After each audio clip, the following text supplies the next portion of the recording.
talk today about why some polls don't make a lot of sense. And run with me on this, okay? So one poll that I read showed that 60% of Texans that they surveyed opposed Texas becoming an independent nation. However, 48% of Texas Republicans surveyed said that they supported it. Now, the reaction from outside the state, it was strongly split, okay, including those who wanted to get rid of Texas, because Texas is becoming the problem child of America. And I'm a Texan. I'm a very proud Texan. But let's just face it. Where is this lunacy coming from? I mean, how did we get here? I mean, in the grand tapestry of American bullshit, this makes Texas look like a rodeo clown. It makes us look like a rodeo clown in a sea of black-tied Democrats. And perhaps the notion that Texas might one day print its own passports and issue its own currency, perhaps this is emblazoned with, what would Texas money look like? Would it have Greg Abbott and Dan Patrick's face printed on it on $100 bills? And I mean, would we have, a Buc-ee's emblem on the quarter? I mean, what would this look like? So this is just lunacy. I mean, I don't know. I don't know. I mean, Texas is kind of flirting with secession, and it's a political tango that keeps the dance floor of absurdity well polished. That's for sure, right? So to understand this secessionist serenade that's happening here in Texas, you have to understand our unique heritage as a state that was, for a very brief 10-year stint, its own country. And this little historical hiccup is often cited by these modern secessionists as evidence for the viability of a much broader, much more sinister, much more bizarre plan, okay? And it's kind of like a toddler who once rode a tricycle, and now they want to be an astronaut. The pride in this independent streak, it's commendable. It's akin to a cat who believes itself as a lion and consequently refuses to be house trained. That's what we're dealing with here. So imagine, if you will, a gala thrown by secessionists, and attendees dressed in their finest boots that money can buy, right?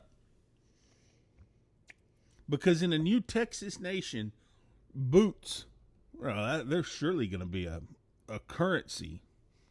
The party, it's a big party. It's a vibrant party filled with calls for independence from what they see as a tyrannical federal government and government overreach. And they have these audacious demands like standardized health care and environmental regulations. I mean, the horror of this shit. Well, it's just going to be a joke. It's a joke. And of course, this mentally and physically crippled bunch that is running things in Texas, they just think it's cute, to be ignorant. They think it's cute. Well, I don't know. It might be cute to some people, but to me, I mean, this, as I call them, this mentally and physically crippled bunch that runs this state, that they're clueless. They're absolutely clueless. Let's look at the economics of this rodeo. and the economic arguments for Texas turning its back on the United States. Very sturdy as a house of cards in a hurricane. I mean, proponents of this secessionism, they dream of this utopia fueled by oil and cattle and a little bit of tech, but tech that you can control, They're ignoring the minor issues like trade laws and defense spending and the complexities of modern economies, right? They're not thinking about this because, the only thing they're worried about is saving their own mentally crippled asses. That's all they're thinking about. And so this economic bravado is reminiscent to say a guy who's winning a game of Monopoly and concludes that he's ready to run a real bank. I mean, that's the kind of idiots that we're dealing with here. So is Texas...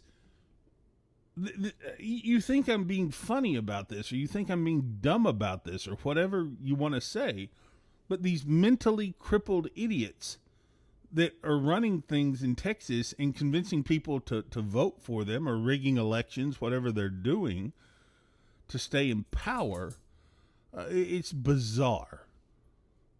Now, I think on the international stage, the Lone Star State, my beloved Texas, would undoubtedly pursue a foreign policy based on principles of don't tread on me.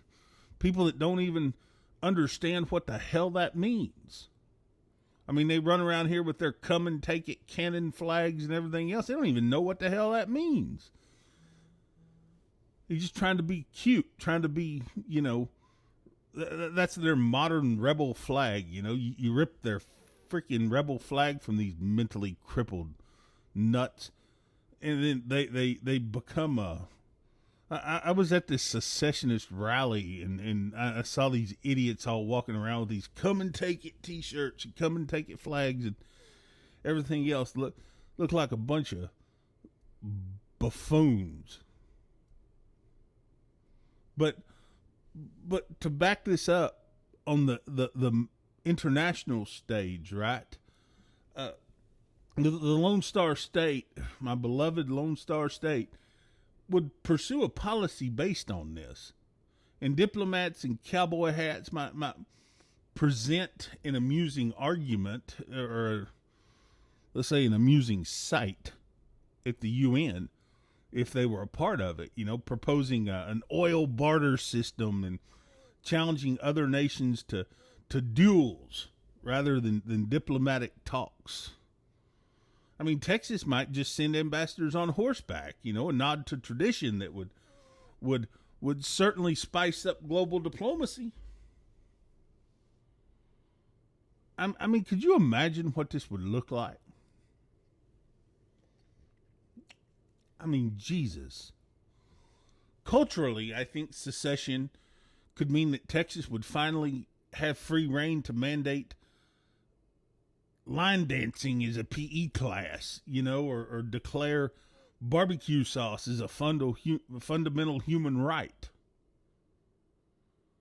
I mean, the Texas education system might replace history class with studies of QAnon, ensuring that every child knows the legend of QAnon.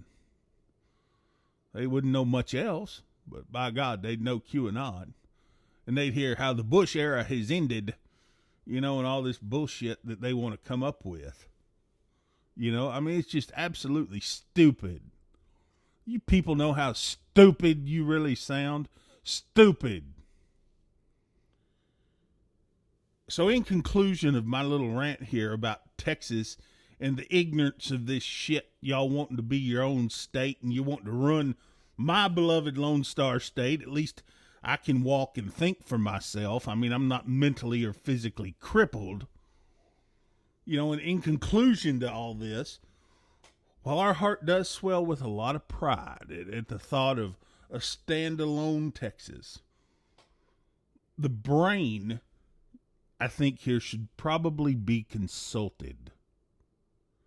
Now, I know you people who are mentally handicapped up in Austin and back in your little home district, meandering to the woohoo, woo crowd of the world, you can't think logically. You know, that's beyond your capacity.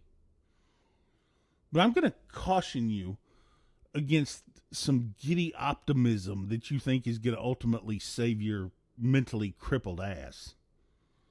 The push for secession is a blend of nostalgia, bravado, and a particular interpretation of economics that would make even the most hardened comedian blush. This is in essence a political performance of art that should be applauded because it's so creative and maybe dumb to some extent that the grasp on reality just isn't there. I mean, so I think let us raise a glass. Let us raise a glass of coffee and bourbon. Let us raise a glass of coffee and bourbon. May our Lone Stars shine bright. May your barbecue be oak smoked or mesquite smoked. And may your sense of proportion be as vast as your delusional hearts that remain mentally crippled.